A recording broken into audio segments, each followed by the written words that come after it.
Bloodlines is the newest expansion of the Dune Imperium series, and the first made specifically for Dune Imperium Uprising. Well, sort of. Bloodlines feels like it's made for Uprising, but is compatible with the original Dune Imperium, as well as existing expansions. In some ways, that's a good thing, and in other ways, it further fractures Dune Imperium Uprising's clear identity crisis. It's never a good sign when I open up a rulebook and there are multiple setup layouts depending on what you have. And just like Uprising, there are a ton of addendums clarifying edge cases of what to do with the various other Dune Imperium products. The thing is, I'm the kind of person that wants to go all in with my expansions. I don't like to pick and choose. While Uprising and Bloodlines will work with the original Dune Imperium cards, Rise of Ix, and Immortality expansions, I only played one time attempting to use everything, simply because it was clearly not the ideal experience. Everything gets messy and diluted, and it honestly cuts into some very good aspects of Uprising. Furthermore, Bloodlines takes some existing ideas from previous expansions and cleans them up to be even better. So for this review, I ended up just using Uprising and Bloodlines, and Bloodlines is a great expansion that I'm excited to talk about. However, I have 3 other Dune Imperium products sitting on my shelf collecting dust, and that frustrates me. I can and will find a way to use some of their cards and aspects. I want to be able to use dreadnoughts and the extra deck building stuff from Immortality, but Uprising's refusal to commit to a single identity, be it a sequel or expansion, has put the onus of the endeavor on me.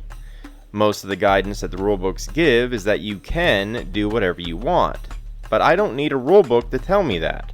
I know I can do what I want, and the board game police isn't going to kick down my door and arrest me for it.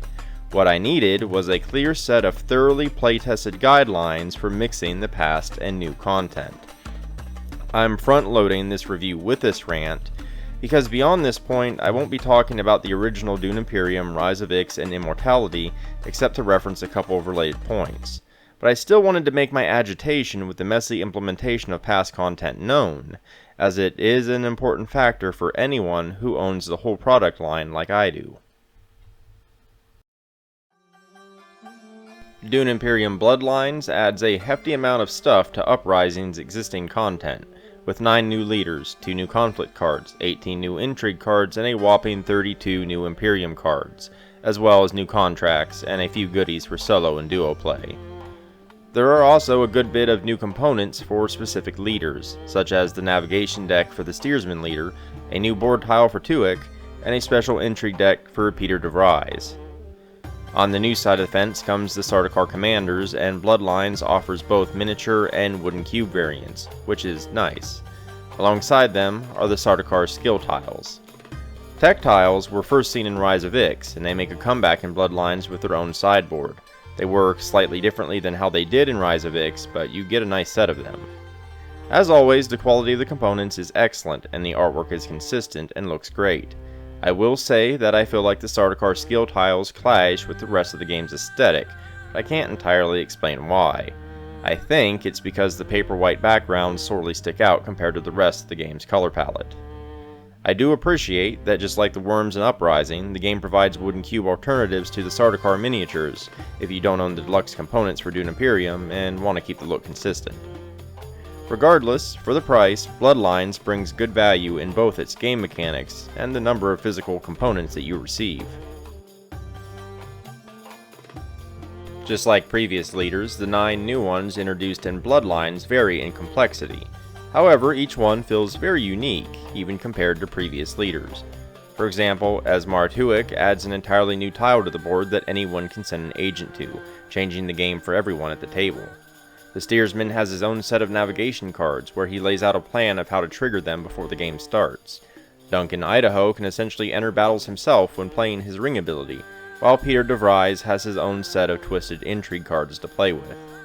Something I appreciate about the way the leaders are designed, and this has mostly been true through every Dune Imperium product that has leaders, is that the leaders give you great bonuses and abilities without dictating your entire strategy.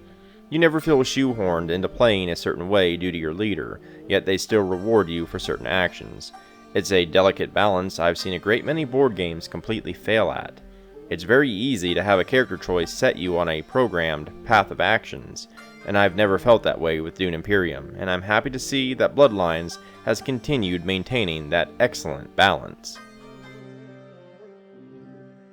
Bloodlines reimagines the tactile concept from Rise of Ix, but in a way that I feel was much more fluid. Instead of being limited to purchasing them from 2 specific spaces, in Bloodlines you can buy a tactile anytime you send an agent to any green space. Furthermore, you get a discount if you have a high council seat. This simple change has a massive effect on the viability of the tactiles, and makes both the high council seat and green spaces much more valuable. You have a much wider range of options when it comes to acquiring tactiles, and that means that they see play much more often, and without a player feeling shoehorned into dictating their entire strategy to acquire them. It's a very fluid implementation of the tactiles, and since the tactiles themselves have a wide array of abilities, they never feel stale or predictable. I feel that Bloodlines' implementation of tactiles is a straight upgrade to Rise of Ix's, and I can't see myself ever wanting to return to the old method. Bloodlines introduces a limited number of Sarduakar commanders that can be recruited. During setup, they are placed around a few various tiles, and when you visit those tiles, you can pay 2 Solari to hire one. They function like a normal troop. However, when acquiring a Sarduakar, you can also choose one skill from the pool. These skills only activate when a Sarduakar is in a conflict. However, if you have multiple skills and only one Sarduakar in the conflict, all of the skills you have activate. The thing is, after a conflict, the Sarduakar goes to your pool. You can recruit them again by paying 2 Solari whenever you gain a new troop. Their skills come in 2 varieties, ones that activate during a conflict and ones that activate during your reveal phase. If you're clever, you can get pretty cheeky with it and use retreat troop effects to pull your Sarduakar commanders back to your garrison after getting the reveal effects. The Sarduakar, like the worms, are an interesting variable in the game. The skills they provide are powerful, but they require a strong commitment to obtain and continue using, as well as careful planning on your part to get the most out of them. The existence of the Sarduakar further highlights one of Uprising's ongoing strengths, the sheer amount of choice and strategies you can employ to win. Just like the worms, they are powerful, but leave gaps in your armor to use effectively. You are more than capable of winning without them, and you never feel forced to focus on them, but are rewarded for doing so. They simply add another option to the myriad of winning strategies that you can pursue. That's the thing with Dune Imperium Uprising. You never have the ability to do everything. Decisions come at a cost. Focusing on one aspect neglects another aspect. The Sarduakar are just another dial to turn, and one that does add even more meat to the game whether you choose to turn the dial or not. Aside from the tactiles and Sarduakar, Bloodlines adds more variety to the game with new Intrigue and Imperium cards.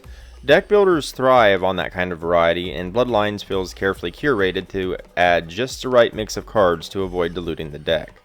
Furthermore, I also enjoy that the tactiles and the Sarduakar add a 1-2 punch of giving you extra ways to spend currency, Spice for the tactiles, and Solari for the Sarduakar. The new leaders are unique, the implementation of tactiles is graceful, and the Sarduakar are a great new mechanism to play with. I have very little to complain about that I didn't already rant about at the start of this review, and I think that's really the core of the situation. If Uprising and Bloodlines were the only 2 Dune Imperium products to exist, I'd be entirely positive about them. Uprising paired with Bloodlines is an excellent experience, possibly even one of the best board games available. However, they don't exist in a vacuum.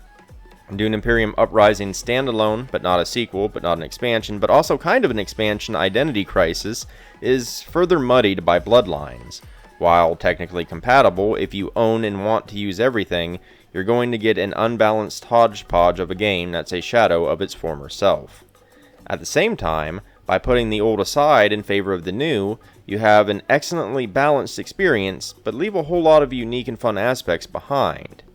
I think the most aggravating part is that I'm not sure what Paul Dennen should have done. Leaving the original behind entirely would have also annoyed me. At the same time, continuing to just expand the original would have been a mistake too, as I truly believe Uprising is a much better version of Dune Imperium. I do know two things, however. The relationship between Bloodlines, Uprising, and the original Dune Imperium is a colossal mess. I also know that if I put that fact aside, Bloodlines is an excellent expansion to a very brilliant game. If you enjoyed this video, or found it informative, consider liking and subscribing. It really helps me out a great deal. I've also got links down in the description below, including to my website, where you can find the bulk of my written content, but also to my Ko-fi, Patreon, social media, and more. But in any case, thanks for watching, and until next time.